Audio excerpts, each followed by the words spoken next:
Ghost of Harrenhal. My name's Simon. And I'm Mackelly. Thank you for joining us for episode 77 of our chapter-by-chapter book review of A Song of Ice and Fire by George Martin. Today we'll be discussing chapter 3 of A Clash of Kings. That's Tyrion 1.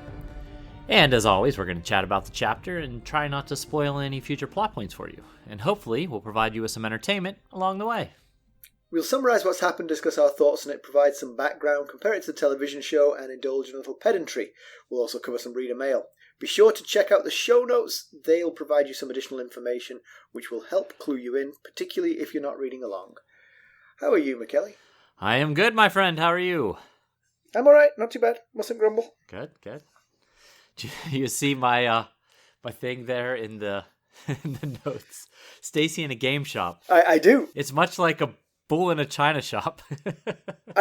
That wasn't what I was expecting to happen. I was expecting Stacy in a game shop to be more like a very quiet, silent board thing in a china shop. Well, so we went and visited my mother-in-law this past weekend, and she lives about an hour away. And so while we were there, she and Stacy wanted to go to this like unique furniture store. It's in this small little town outside of her slightly less small little town. So, we drove over there, and Molly and I putzed around in the furniture shop for a little bit, and then we grew bored. And there was a game shop, like a board game and retro video game lounge or something like that it had in there as well. And so I was like, you want to go check that out? And so Molly and I went over, and I was taking pictures of all the racks of board games and stuff and sending them to you, as you know. And eventually, Stacy and her mom, I only saw one picture. I thought I sent you like 3 at least. I sent you like at least 3. It's not surprising that you. No. But I'm honestly, because I remember in the text thread you referenced something. You said like which one, and I was like, "Oh, you've only sent me so one maybe picture." Only one came through. Uh-huh. Huh. I sent you at least 3, if not 4 pictures from that trip. I would, if I knew how to do it, I would send you a screen capture of my screen so that you could see that I am not lying to you. You only sent me one picture. Well, eventually. But you liked it. It was fun. It was fun. It was pretty cool. They had a room with board games already open so that you could play them and try them out and stuff. I love board game shops. Yes, I know you do. And so Molly and I were just walking around looking at games, because the boxes are one of the coolest things about games, like the art on the front of the boxes that can be really cool. So we were just looking around, and of course Molly, who isn't really much of a board game fan, really wanted to buy a board game simply because we were in that shop at the time, but they were quite pricey. So we were just doing some window shopping. You definitely want to do some research before you just go out and buy a board game. Yes. But Stacy and her mom eventually came in, and she happened to walk up to me right as I was taking a picture of the Game of Thrones Settlers of Catan. Is that the one that came through? No, it was the other one. It was okay. So I took a picture of that and sent it to you, which apparently you never got. And right then, so I put the box back, and she picks it up and looks at it. And in a place that had many men who are just ready to play Warhammer, is it 40,000 or whatever? Yes. There was a large group of men just ready to play that. She takes the box, turns it over, and says, in a way too loud a voice, "It says it's for 2 to 6 dorks."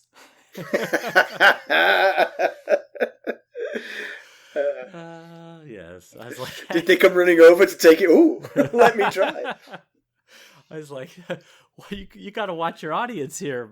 This is not the place to be shouting out 2 to 6 dorks.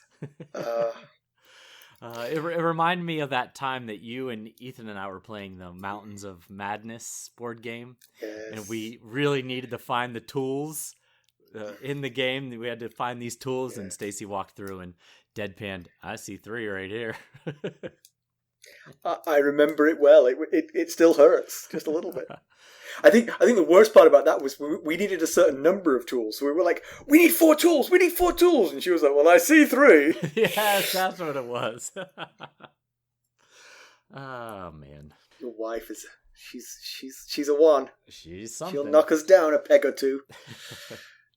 Well, I haven't been in a retail outlet for 10 months, so I don't have such stories. You don't have a retail story. No. I can't believe there were people in it. I know. That's interesting. I was surprised. They were all masked, thankfully, but I was surprised at how many guys were in the section where they play that game.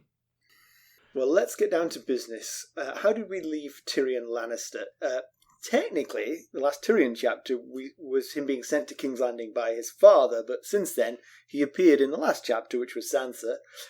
He arrived in King's Landing to disrupt and enliven Joffrey's name-dead celebrations. So, Mackelly, why don't we give them a summary of this chapter? Okay. Tyrion, after a tense confrontation at the door with Ser Mandon Moore of the Kingsguard, enters the chambers of the small council. Just like her son, Cersei's greeting is an incredulous, "You!" Tyrion, after commenting on the similarities between the two greetings, produces the letter from their father. An inspection of the seal suggests that it's genuine. Cersei reads with the disbelief that Tywin wants Tyrion to be Hand of the King. Pycelle offers greetings. Slynt welcomes Tyrion, hopes he can bring order to King's Landing. Cersei reckons that Tyrion could serve better on the battlefield, but he says that he's done with fighting. Littlefinger comments that Tyrion is a man after his own heart. Tyrion is reminded that he owes Baelish a chat about a certain dagger. Tyrion kicks everyone else out so he and his sister can have a private chat. Once alone, Cersei rails against her order being ignored. Tyrion tries to calm her. While she can ignore the letter and throw him in the dungeon, he's here to help. He understands she misses Jaime and promises to get him back. They may have lost Ned, but they have the daughters. Cersei, of course, then reveals she only has Sansa. They then talk about who they can trust on the small council. Cersei points out that the recent strategic missteps, have really been Joffrey's alone. Tyrion questions Slynt's elevation. Cersei explains that Baelish had to promise him the moon to ensure the transition of power went in their favour. She reveals that it still might not have worked but for Sansa's treachery. Cersei wanted Jaime on the small council, and Joffrey wanted the Hound in the Kingsguard. So Varys therefore suggested the removal of Barristan Selmy. They had thought he'd have taken the generous retirement package, but as we know, he didn't. Tyrion conjectures the image of Robb Stark or Renly Baratheon riding into battle with the beloved living legend Selmy at his right hand. Cersei admits to not having thought that one through, but Tywin certainly did, hence Tyrion's presence in King's Landing. Tyrion thinks he might get through to Joffrey because the king is afraid that his uncle would hurt him. Cersei bridles, but Tyrion points out that he wouldn't actually hurt him, but Joffrey doesn't know that. The imp asks Cersei for an honest answer about Jon Arryn's death. She says that she has no idea. Gumshoe Tyrion also asks about Robert's death. She admits to helping him get drunk via Lancel, but the boar did the rest. Tyrion leaves and orders Bronn to garrison the troops in the barracks of the Tower of the Hand. He rides back through the city in the company of Vylar, the captain of the Lannister household guard. The new Hand orders the heads be removed from the spikes and given proper funeral rites. Vylar is hesitant given Joffrey's orders, but Tyrion insists. They see signs of privation and suffering throughout the city. Vylar can't come up with many examples of what's being done to help the people, but plenty of ways in which the city is being prepared for battle. At the Broken Anvil Inn, Tyrion sends Vylar away. Inside, he finds Shae with several of the Black Ears and Lord Varys. Tyrion is amazed and wonders if he has a spy in his own ranks. Varys and Tyrion issue some veiled threats before the eunuch bids his farewell. Shae and Tyrion make love and he describes his plan to move into the Tower of the Hand and do some justice. Yeah, picked up right where it left off. We left off Sansa. Tyrion was walking like the toward baton was passed. You know, I've had my moment in the sun. Away you go. Yeah. We'll be right back. Hello, friends. Are you ready to make some unforgettable memories? Well, if so, consider the Marriott Bonvoy program. Discover the perfect destination for your summer getaway and unlock exclusive deals on luxurious accommodations. With our affiliate partnership, you'll enjoy unbeatable savings and a seamless booking experience. Don't let summer slip away. Visit Marriott Bonvoy today and make this vacation season one for the books. Use our Ghosts of Harrenhal affiliate page to check it all out and buy Bonvoy points or give some as a gift. The link to our page is in the show notes. Yeah, you really do see in this chapter just how full of Lannister lackeys and Lannisters the small council is becoming. We've got Pycelle and Slynt, both very much in the Lannister pocket. Then we've got Cersei, Tyrion, Tywin, all Lannisters. Uh-huh. We've got Varys playing his own game with Illyrio Mopatis. We don't know exactly what the details of it are yet, but and then we've got Littlefinger seems to be playing at something that he's keeping to himself so far. Right, but for now he's certainly helping the Lannisters. It seems like it, yes. While it fits him, it seems that he's helping the Lannisters. And I don't know if you misspoke, but also on the small council, but not present, is Jaime. Oh yes, I forgot.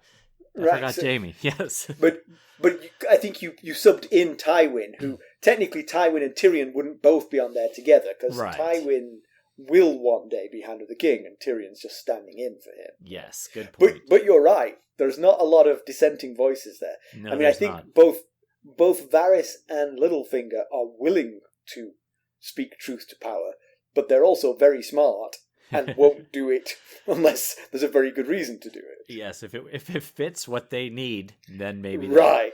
But the whole checks and balances thing is a little lacking on the small council at the moment. Yeah, for sure.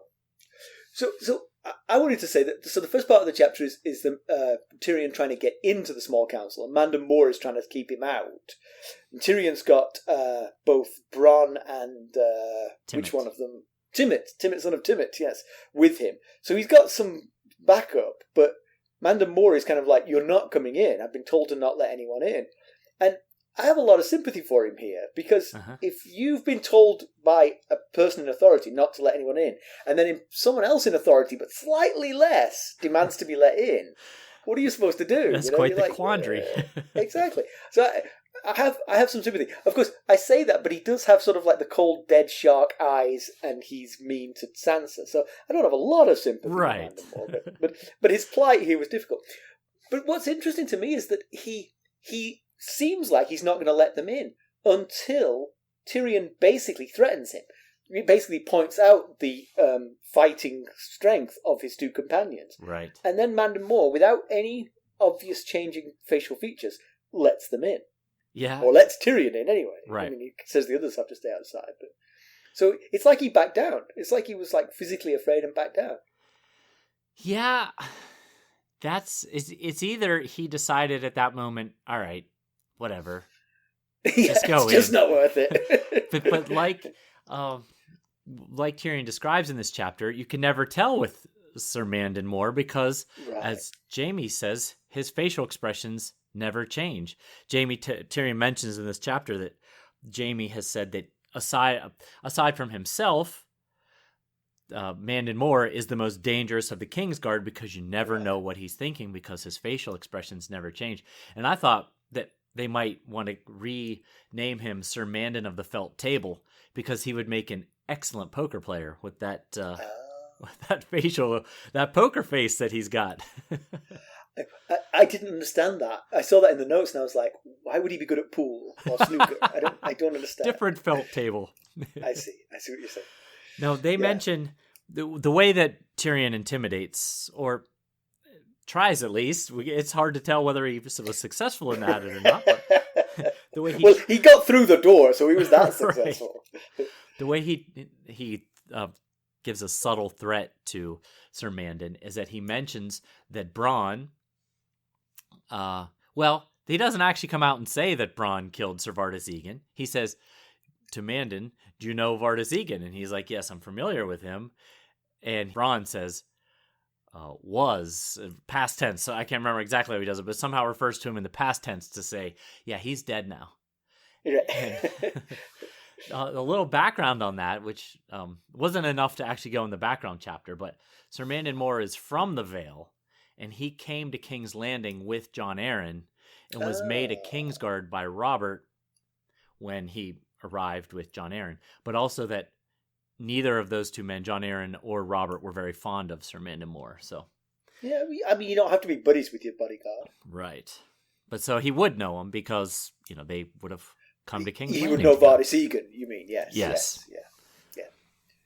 So, once inside, Tyrion sees that Cersei has taken the king's seat, inferring that Joffrey doesn't often attend the small council meetings. Like father, like son, or right. pretend fake son. Yes. Well, again, he doesn't know. He's following the footsteps of the man he believes his father. Right. And one thing I noticed as soon as they start talking in the small council meeting is how Janos Slynt appears to be entirely out of his depth. The first thing he says to Tyrion is that he complains about the one thing that he ought to be in charge of, which is order in the city. Right. And Cersei flares up at that. She's like, you're the commander of the City Watch. Why are you asking this pipsqueak? Yeah, that was funny. I think she's beginning to realise that this deal they struck with Slynt, they burdened themselves with an idiot. Basically. Yeah. That if they'd have put any thought into that, they might have seen that coming. But I guess maybe they felt they didn't have a choice. They needed to go all in, back to the poker reference, to make sure they got his loyalty instead of Ned. Right, and I mean, some of it is she puts the blame on Baelish. I mean, she says, Baelish was in charge of making sure we got the City Watch. He didn't strike a very good bargain, it seems. Right. You feel like they could have been bought for some money, but he threw in a seat on the small council and Harrenhal, which is like the biggest bribe of all time. Yeah, it's like being at an auction and someone bets like $5 on something, and you're like $10,000. Yeah. Oh, you skipped a few steps here. But he also mentions, aside from the trouble in the city, he also mentions the grim omen in the sky, which is very different from how Sir Eris Oakheart described it last chapter. He described it as heralding King Joffrey, his ascent to the Iron Throne. Janos Slynt doesn't see it quite so positive here. Right. And whichever way you see it, the way you voice it to Cersei is the way Eris Oakheart voiced it. Yes. Even Sansa picked up on that last chapter. Right. She was like, I bet that's what they tell Joffrey anyway. But not Janos Slynt. He's calling it like he sees it. Yep. And he sees it the stupid way. In fact, Varys later in this chapter says that the small folk call the comet the Red Messenger, and that it's a herald before the king to warn of fire and blood to follow. So I guess it's very mixed. At least he wasn't saying that to Cersei. Right. And the other thing is that particular statement, you can twist it either way. I mean, you could say, he's going to cement his throne in fire and blood. It's going to take that to rid the kingdom of the rest of them, but he's going to do it. Yes, you could definitely spin it that way. Yeah. So Cersei is not happy that Tyrion has brought only a small contingent of troops with him, the various mountain tribes. She had demanded the entire Western Army to come down to King's Landing. Yes, which we talked about last chapter was not a great idea, possibly. Right, exactly. But the other thing is, she has to know her father. I don't know if we talked about this, but I mean, her father is just going to... She's like her father. She doesn't take very well to being told what to do, Right. Neither would he. Yes. And you've got to defer to him because he's in the field making the decisions, She probably should have started by calling him Daddy. Yes, as the father of a daughter, I could tell you that's a particularly effective word. Daddy, can you? Daddy, what do you want? As you mentioned in the summary, Cersei suggests that Tyrion could better serve them on the battlefield, and I was wondering if maybe that was a subtle statement that he would be most useful dead, because he got lucky in the one battle he was in that he didn't die. Yes, he did. Yeah. I hadn't really thought of it, but yeah, that is what she's saying, because he will be no use on the battlefield. She just wishes he was on a battlefield. Right. Left on the battlefield, possibly. So you alluded to this a little bit in the summary, but Tyrion mentions that he was not suited for the battlefield, and he goes into reasons why. And, but then he says that his time on the battlefield was significantly better than his treatment was in the Eyrie. And Littlefinger, of course, laughs and commiserates and says, "A man after my own heart." And that's when he thinks about the conversation they're going to have about the dagger, and he wonders if he'll find it quite as humorous. And I thought the dagger's kind of it's bounced around a lot, so I thought maybe we could do a quick recap of good of the history behind it. So if you remember, a man tried to kill Bran in Winterfell using this dagger, but Cat and Summer, the direwolf, rescued Bran, but Cat cut her hands in the process. She then believed that this dagger had Lannister involvement, so she and Sir Roderick Cassel sailed to King's Landing to both warn and inform Ned of what's going on. In King's Landing, Sir Roderick talked with Aaron Santagar, the master-at-arms of the Red Keep. Varys discovers that Cat is in King's Landing due to hearing this conversation between, or at least we believe it was due to the conversation between Sir Roderick and Aaron Santagar. And he tells Littlefinger that Cat is in King's Landing. Littlefinger has Cat brought to him and tells Cat that the dagger was his. He lost it in a bet to Tyrion, where Littlefinger bet on Jaime and Tyrion bet on the Knight of Flowers. It was in a tournament for one of Joffrey's name days. Littlefinger then brings Ned to Cat in a brothel and tells the two of them that the dagger can't prove anything about the Lannisters, and their best option would be to just throw the dagger into the river or so. Who said that? Littlefinger said. Littlefinger said it. So he announced whose it was, but then said it doesn't prove anything. Yes. However, Ned decides to keep the dagger, and Cat, later on, believing that Tyrion owned the dagger, because that's what Littlefinger told him, takes Tyrion captive at the inn at the crossroads. She then transports him to the Vale. On the way to the Vale, Tyrion insists to her that he's never seen this dagger, and he would always bet on his brother Jaime. Right, and one other thing he says, which made sense at the time, was he said, "Why would I send my own dagger with the assassin?" Right. That's crazy. Very solid point there. The last we've seen of this dagger is when Littlefinger turns on Ned in the throne room, when Ned believes that the Gold Cloaks are on his side because Littlefinger had paid them to do so. Littlefinger pulls the dagger from Ned's belt and puts it to his neck. So, in some ways, this whole war started with this dagger. Ned's execution didn't help matters, for sure. The dagger was a step on the road to that execution, yes. But yes. But Tyrion's had a particularly bad go of things because of Littlefinger's story about the dagger. Right, which Tyrion almost uniquely knows is a bald-faced lie. Right. Nobody else could say it was a lie, but Tyrion absolutely knows it was a lie. Yes. Told by Peter Baelish to get Tyrion Lannister into trouble. I can't imagine that they are going to have a very good relationship.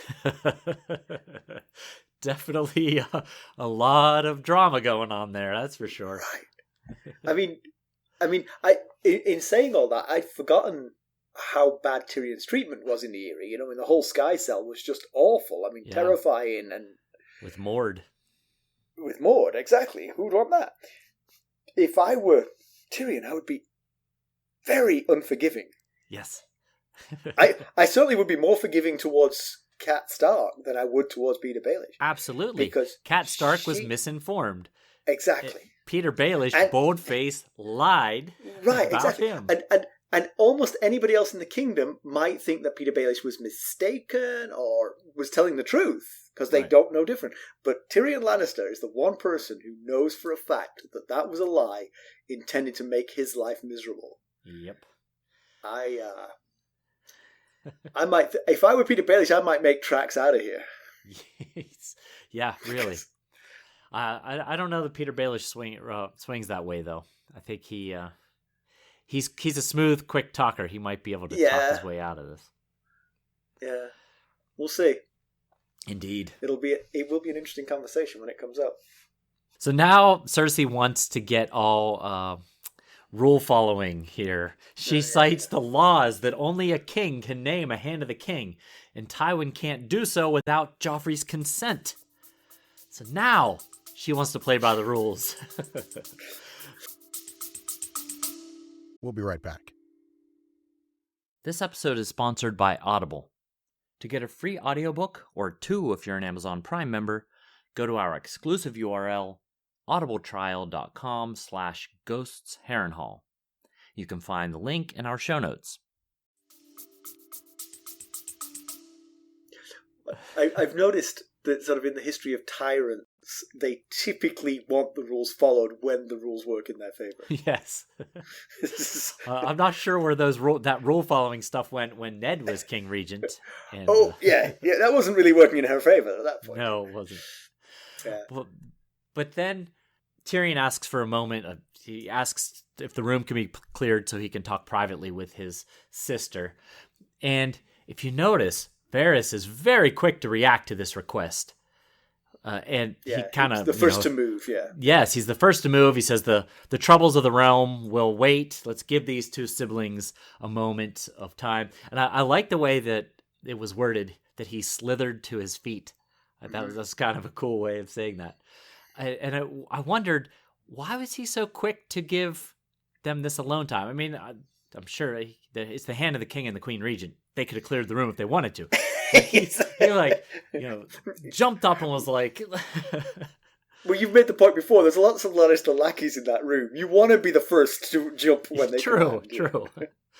But I was wondering if maybe, he is the master of whispers.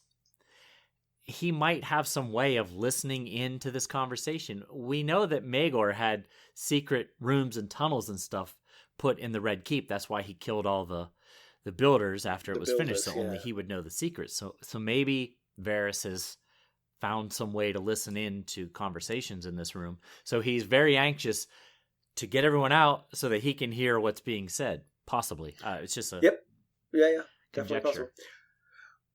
As Baelish leaves the room, he asks Tyrion about his living arrangements, and Tyrion says sort of archly that he's going to be using the Tower of the Hand, being the hand of the king and all. And Littlefinger, perhaps recalling the trouble that he's caused for Tyrion Lannister, tries to sort of intimidate him a little by reminding him that several of the recent occupants of said hand have reached an untimely end. Right.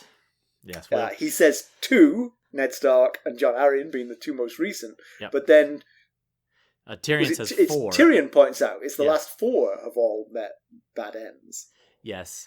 And we'll talk more about those folks in the background, but I was a little bit surprised that Littlefinger didn't know his history well enough to know, the fates of the last few hands of the king. I guess maybe he wasn't paying attention, but he seems like a pretty educated guy. Jon Arryn's been down there for a long time, though, hasn't he? I mean, like 15 years. Yeah, so Peter Baelish is quite young.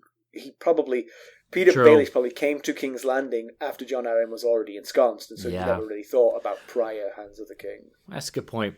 And as we'll learn, some of them weren't in position for very long. Right. I have to say, it surprised me because I thought that the prior hand of the king before Jon Arryn was Tywin Lannister. I was surprised to discover this information. He was one of 5. He was the first of 5 hand of the kings that the Mad King had. He was the last one not to meet a sticky end. Right. Yes, exactly. So Cersei sort of doubles down, when they're alone, she doubles down on being mad at her father. She said, as regent, I sent for father, it was a royal command, and instead he inflicted me with you. Yeah, and then Tyrion says that he can ignore you. He can do that because he's got a large army. And then he says, nor is he the first, is he? And I've spent a week trying to figure out exactly what he's talking about. And the best I can do is some ideas. So I would love to know if our listeners have any thoughts on exactly what he's referencing. I was thinking maybe it's in reference to Joff executing Ned, that her son, the current king, ignored her. Maybe Robert ignoring her as queen.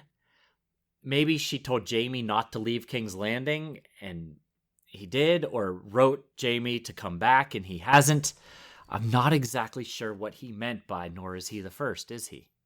Yeah, I mean, it could be all of those things. I mean, that would be... My initial take as I read it, I thought he was talking about Robert Baratheon mistreating her and ignoring her as queen. But now you've listed them out, I think the one that was probably foremost in his mind when he said it was Joffrey ignoring her when she said, "Don't cut Ned's head off." Yes, which is a big one. It's a big one. It's a big oversight. and important one, yeah. But yeah. yeah, I mean, it is a little ambiguous, but such as... Any listeners have any ideas? Let us know. I'd be interested to hear. I thought you were going to pause to listen then. you know they're not with us right this second. I will say, I skipped over one interesting tidbit in the summary, which was that Cersei mentions that the High Septon of the Faith of the Seven is now mad at them for profaning the Sept of Baelor with Ned's beheading. Sure. So I wonder if that's a sign that trouble might brew between the church and the state. We haven't really seen anything of the church yet. It seems fairly benign and not very powerful. Right, so far, yeah. But the thing about churches is they have a deeper connection with the people than typically royals do. Right. Yeah. Especially rotten royals like these lot. Yeah, that's a very good point. We'll have to keep an eye on whether that's the start of something there. And Cersei admits, so she and Tyrion are having this conversation basically like, hey, so tell me how this guy died and tell me what happened here. And she's answering his questions. And he says, don't worry, I promise you I'm going to get Jaime back because I'm just going to trade the 2 Stark girls for Jaime. And she's like, well, you see, the thing is this. I've only got one of them. She says that, Arya, she doesn't have Arya. She assumes that she's likely dead because a lot of people died in the Lannister storming of the Tower of the Hand. And she says that she sent Ser Mandon to get her, but her dancing master interfered. And I was like, again, with the believing the dancing master story. But has she never met Arya? But maybe they mean water dancing. Maybe she knows this. Maybe everybody... Yeah. Only Sansa doesn't know that dancing means water dancing in this case. It could be, yeah. Because he refers to himself as the first hand of... it's not first hand. The first sword of Braavos in that scene with Ser Mandon Trant. So maybe Ser Mandon Trant didn't give all the details, but this guy was really good. He wasn't your typical dancer. He was amazingly good with a wooden stick. He climbed up the walls and all kinds of stuff. Yes.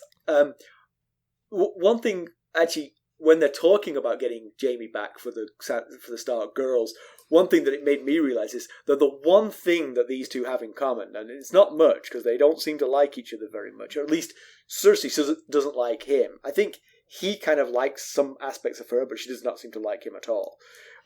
Yeah. The one thing that they have in common is a love for Jaime. Both of them really want Jaime back. I mean, Tyrion is fonder of Jaime than probably Jaime deserves, and we know how Cersei feels about Jaime. Right. Indeed. So Tyrion learns of Sansa's treachery, and of course he's very surprised by this and doesn't, it seems like something she wouldn't do.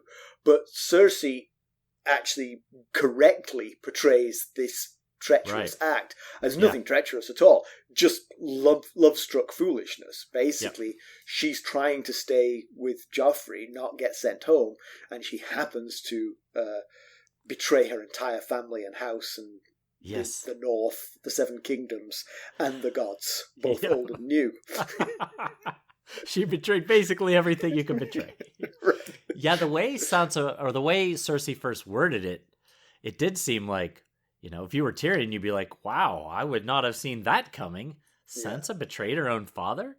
But then when you dig a little bit under the surface, you're like, oh, okay. Yep. She was just a love-struck child who happened to accidentally divulge some very important information. But some of the things that have been going on have made me sort of think. I mean, I think there's definitely an element of a lack of empathy in Cersei Lannister. She doesn't really seem to understand other people's emotions. Yeah. But not recognizing that Sansa Stark might be mad at Joffrey Baratheon is a pretty big oversight. You'd have to be pretty blind to other people's feelings if you couldn't predict that one. But the actions so far since the beheading towards Sansa have seemed to suggest that nobody's thought of it. But Cersei has, because she reveals to Tyrion that the love between Sansa and Joffrey is entirely gone because of this. She knows. She's just trying to keep her sweet by pretending everything could still work out. Right. Yes, I think she says something like, that came to a quick end when he cut her father's head off and called it mercy. Yes. But Cersei says that, back to the whole Janos Slynt thing, Cersei says that they needed Slynt and the Gold Cloaks because Ned was plotting with Renly and had written to Stannis. Now, we know she'd know about writing to Stannis because Fat Tom had the letter on him, so if they checked his body, they'd find the letter. But the Ned plotting with Renly thing, I'm wondering if she actually believes that?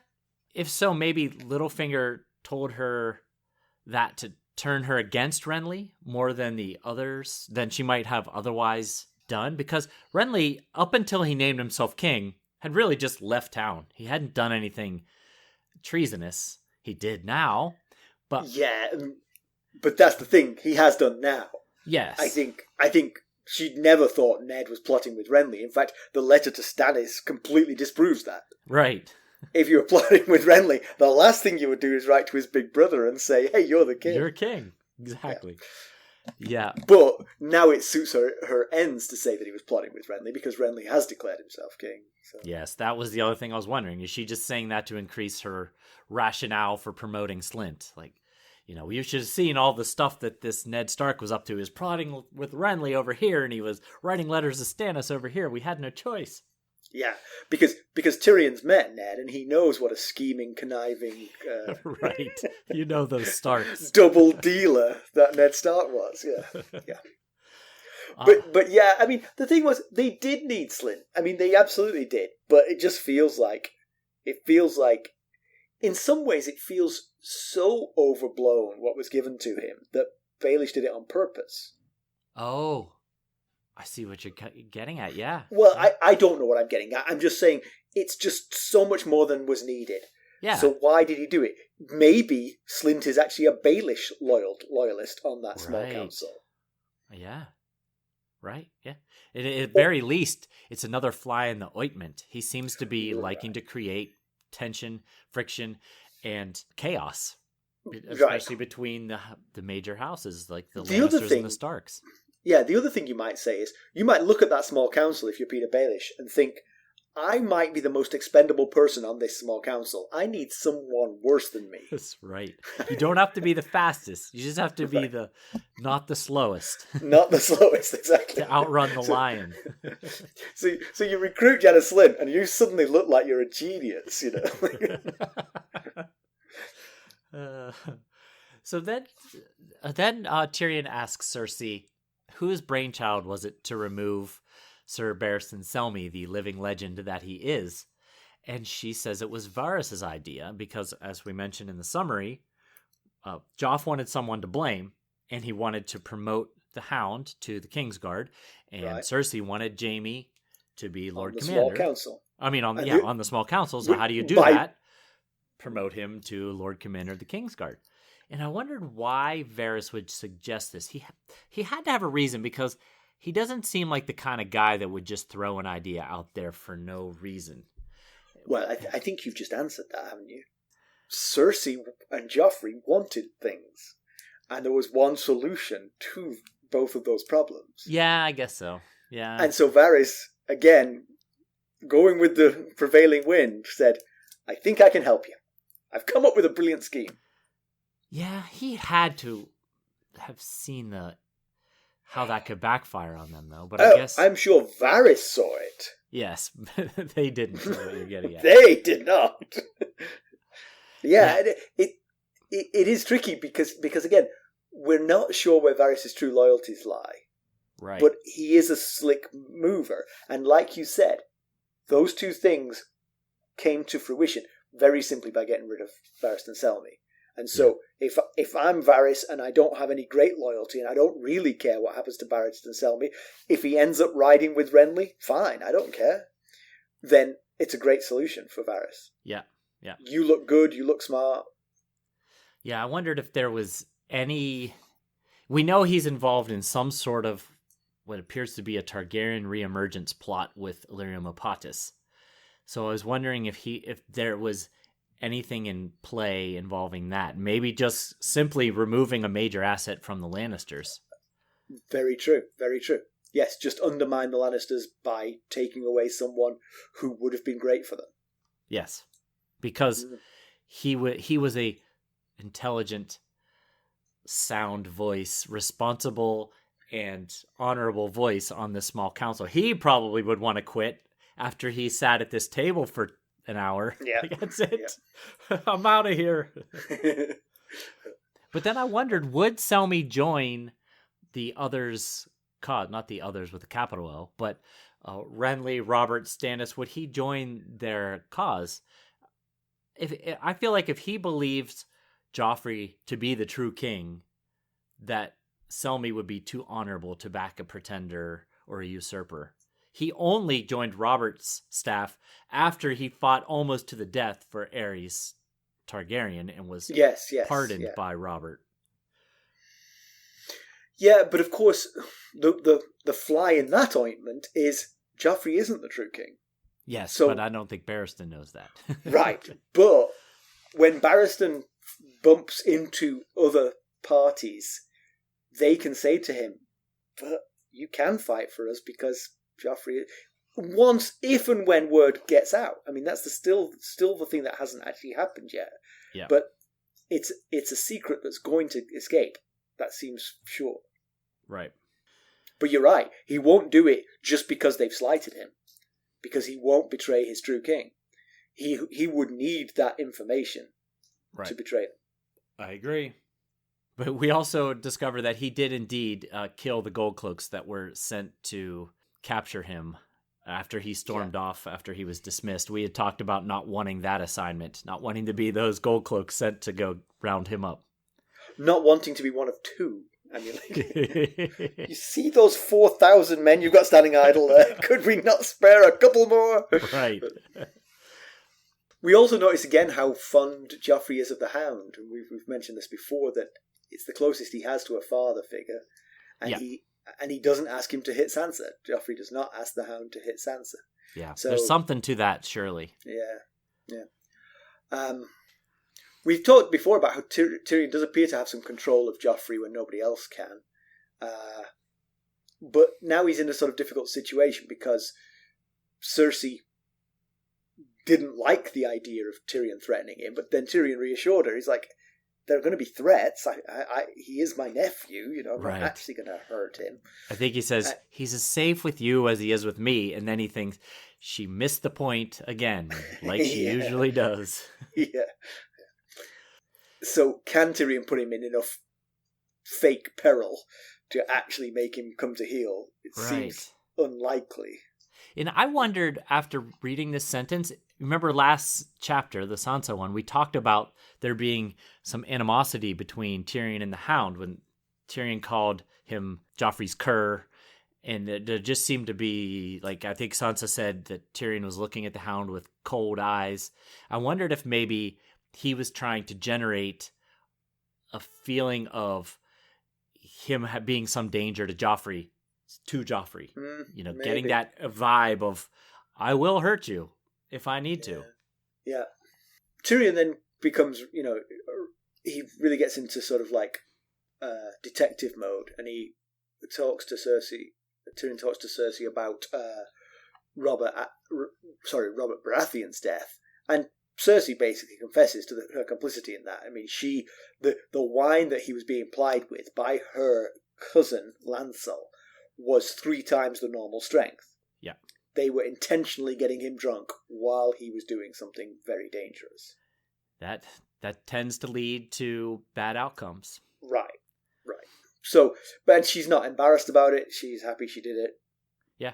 And just like Varys said to Ned in the dungeon, they were going to get him killed one way or another. Right, He's a guy yeah. who had an appetite for dangerous things.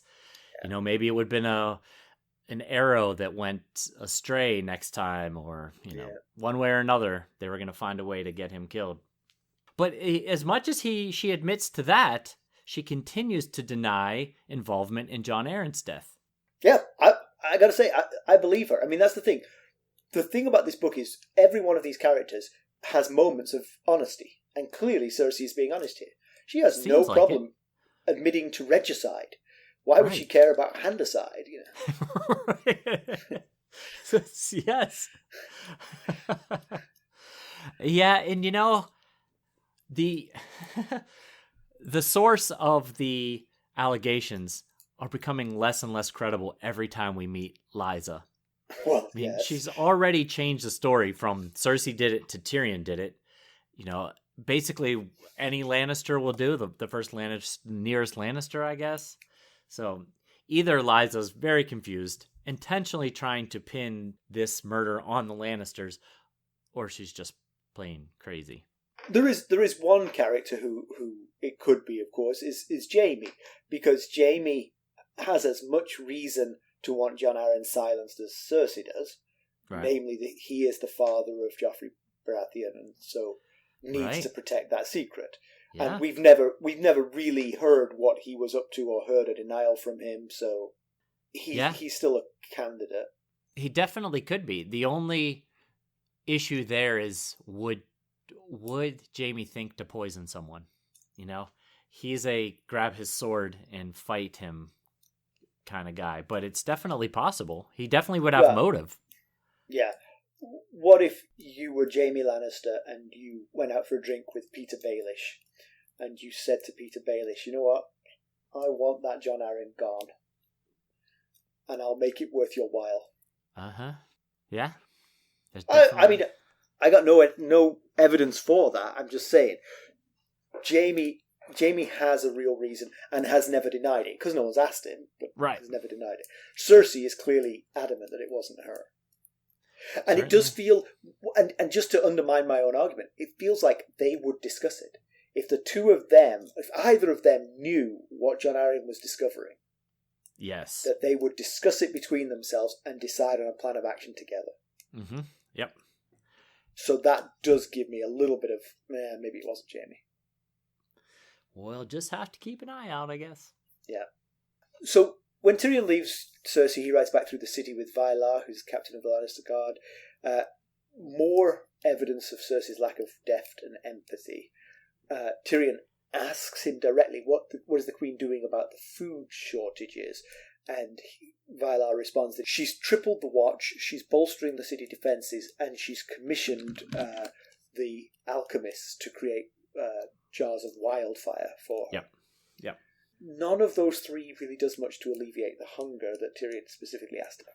Not so much. Definitely not a lot of humanitarian acts going on there. It's not the way to win the hearts and minds. And again, just going back to what we mentioned before about the church, they have the people's hearts and minds, to a certain extent. Right. And they're probably feeding the poor as best they can. Right, exactly. And so it's short-sighted and silly of her. Yep. And compounding it by paying for all of these things that are not helping the people, by a new tax on the people, an enter the city tax, where if you want to get in the city, you got to pay a tax. And of course, refugees from the war-ravaged Riverlands will pay whatever it takes to get their families on the right side of the King's Landing walls. And Tyrion notes it's extremely effective, but also very cruel to do that. But what's his name? Vylar mentions that Cersei has the alchemists creating 10,000 jars of wildfire. Now, wildfire, real quick, is a volatile, flammable liquid that can burn for a really long time once it's set on fire.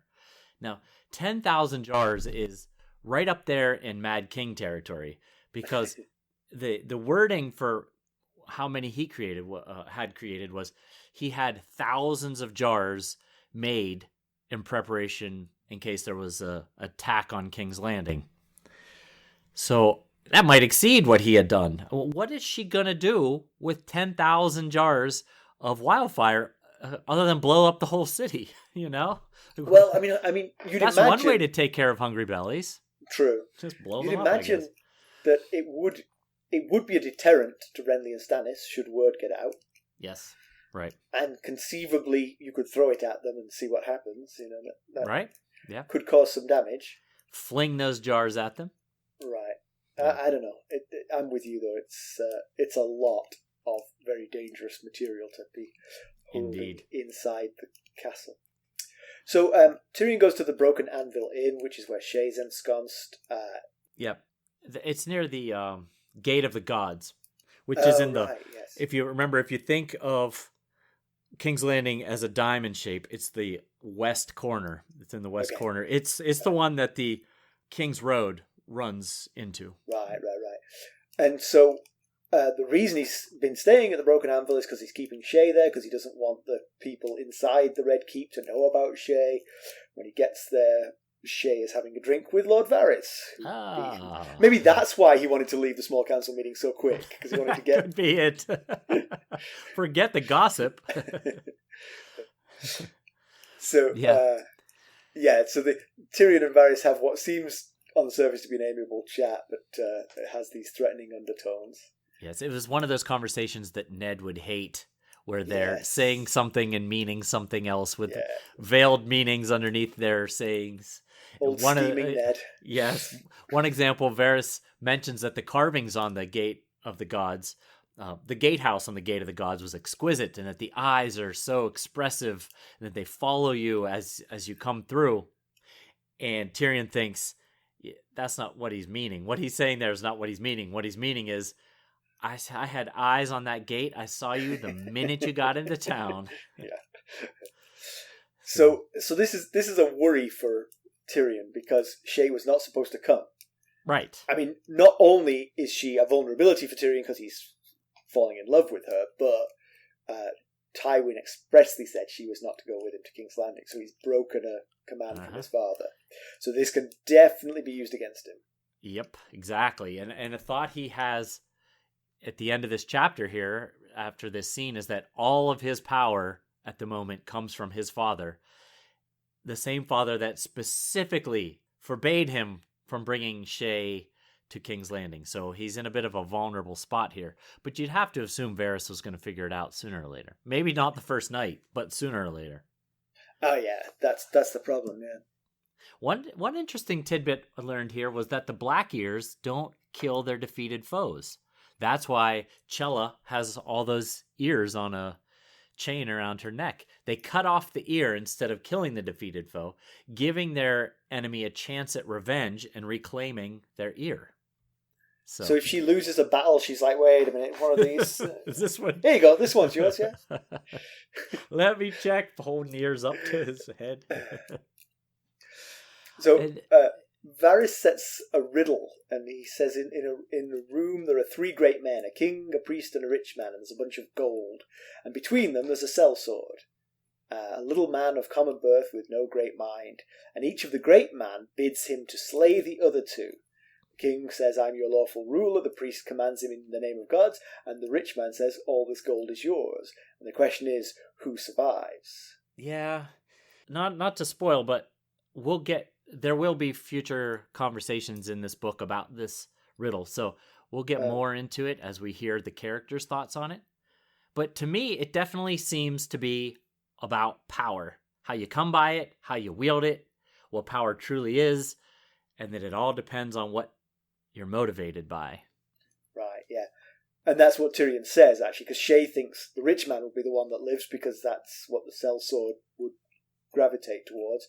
But Tyrion says, I think it rather depends on the sellsword. Yeah, I was thinking that Shae thought it was the rich man because to her, she values money over religion or righteous rule or laws.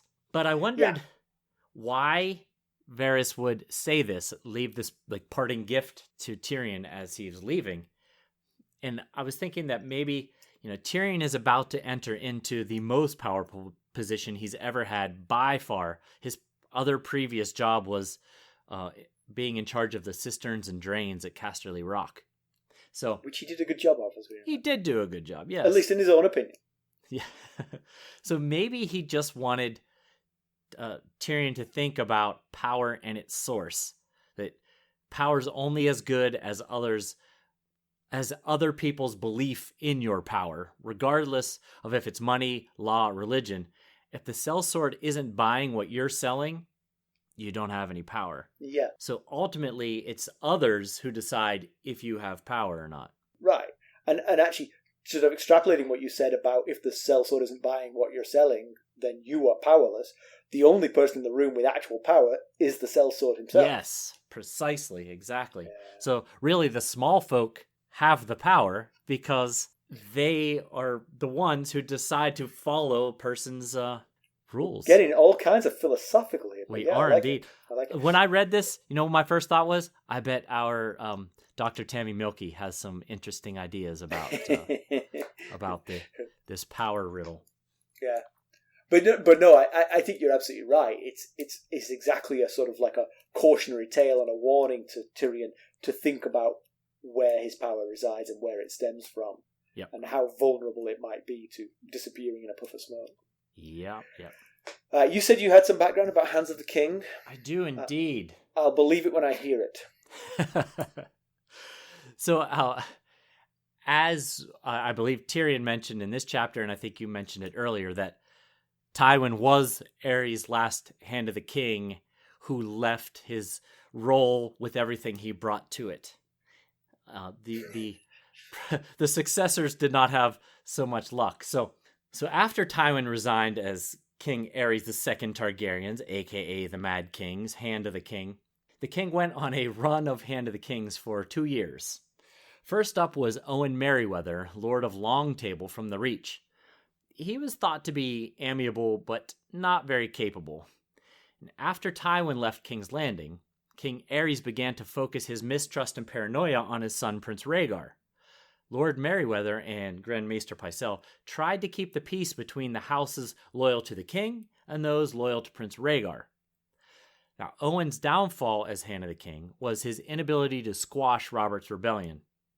When Ned, Robert, and Jon Arryn began to make trouble for the crown, Owen wrote some sternly written letters to the Lords of the Realm, naming the trio outlaws and calling for their heads.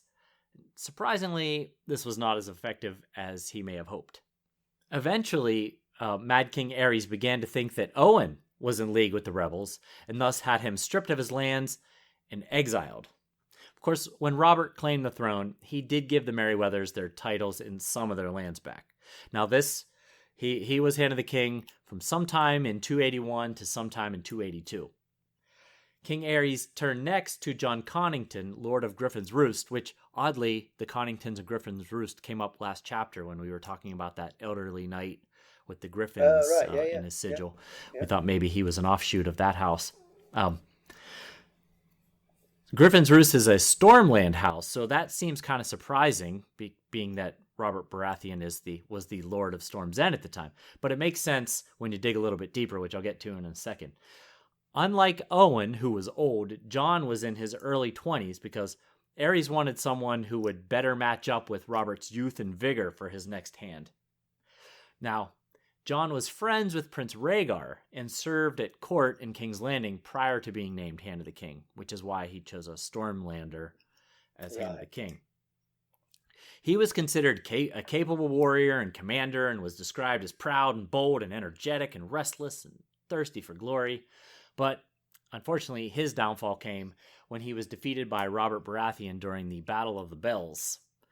And Jon was sent into exile in Essos, where he is believed to have drank himself to death. Now, Jon was Hand of the King from sometime in 282 to sometime in 283. Next up, King Aerys tapped Lord Carleton Chelstead, previously the king's master of coin. Now, Lord Chelstead was a firm supporter of King Aerys over his son Rhaegar.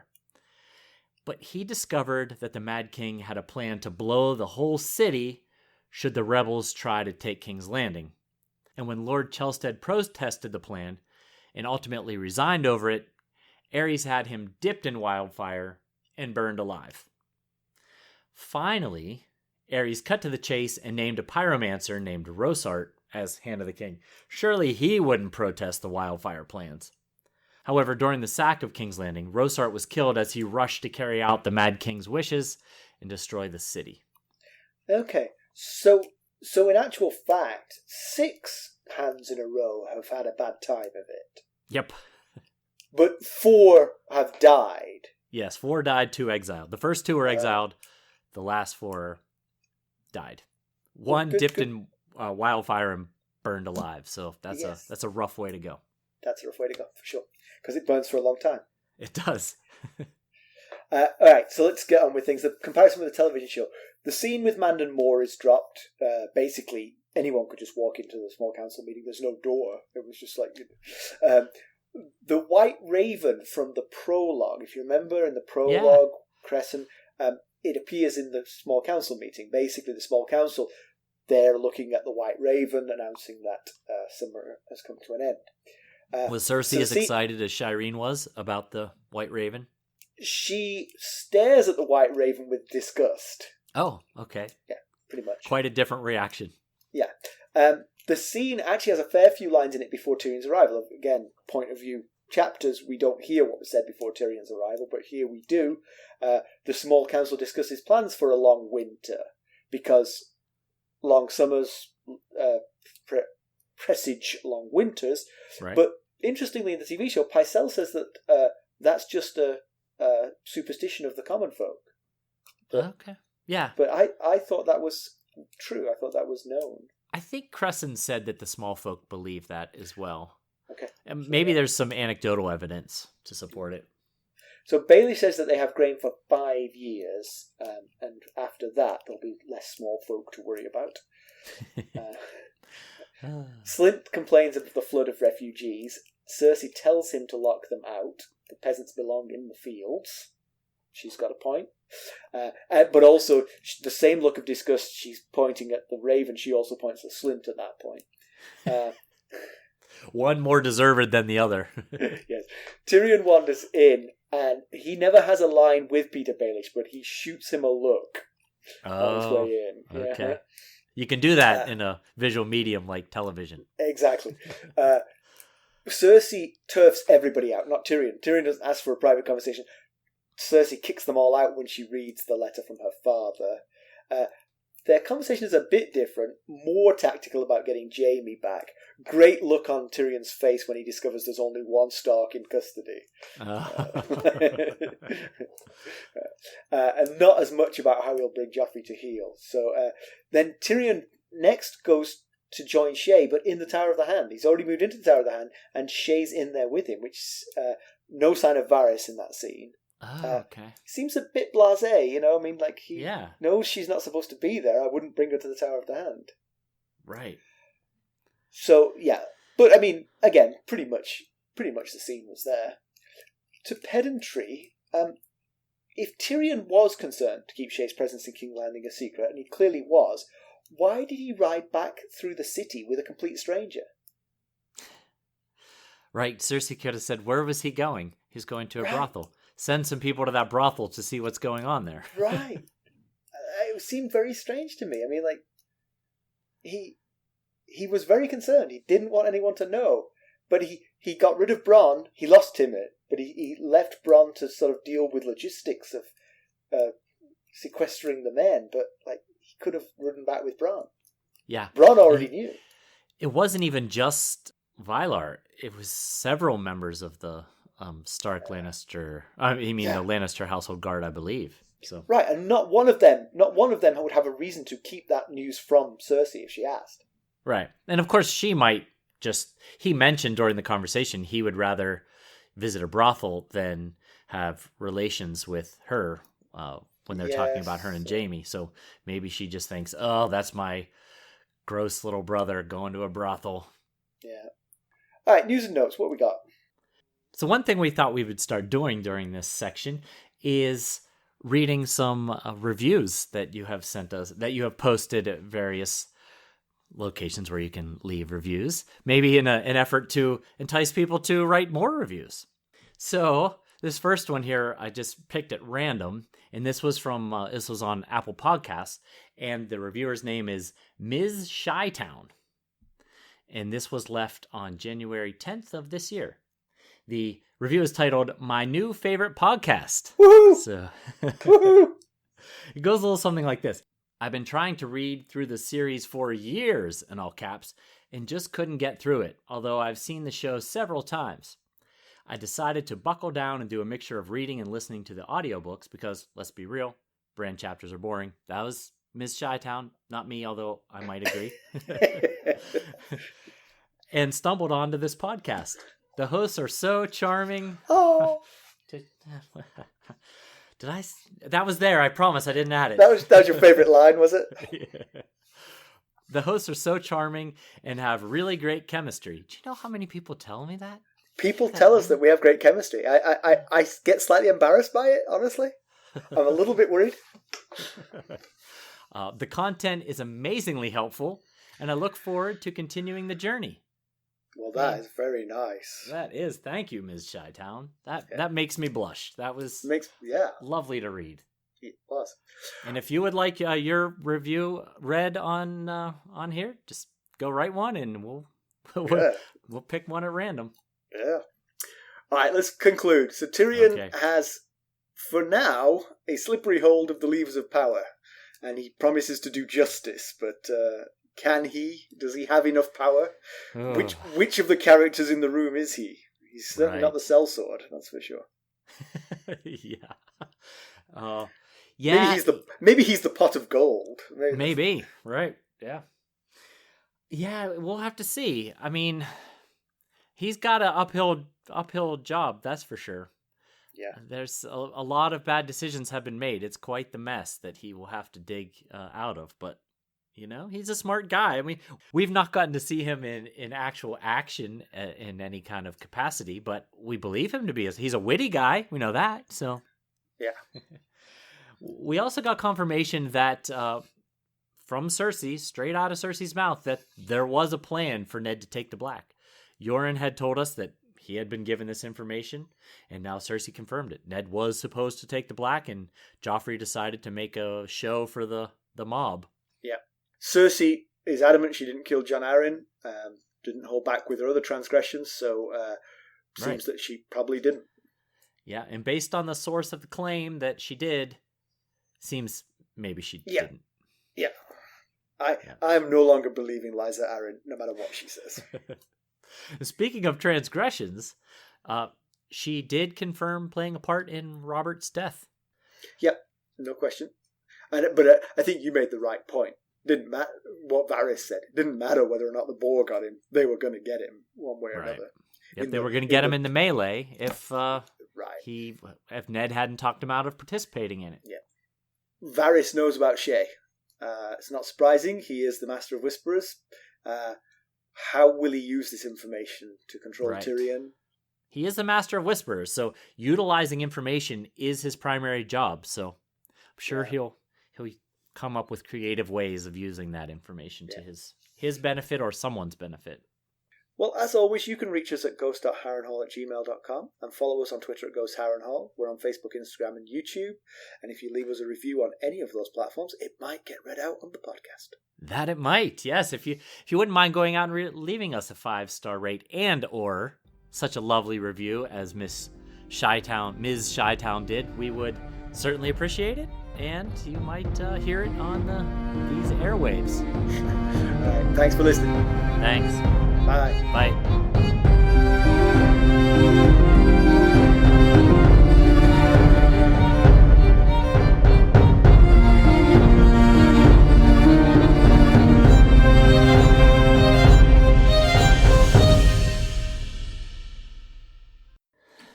BRB. Yeah. Did she say daddy?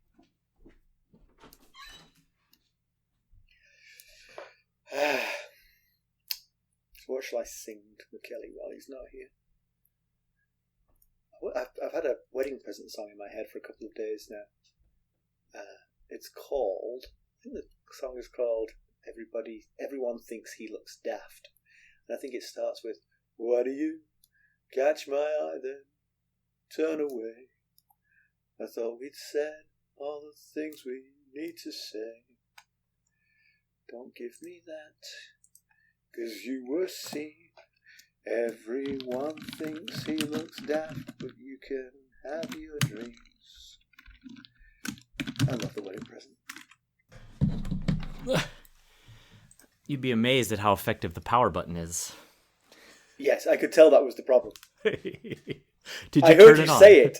Yes, I heard you say it, and I heard no response, and I was like, that's the problem, clearly.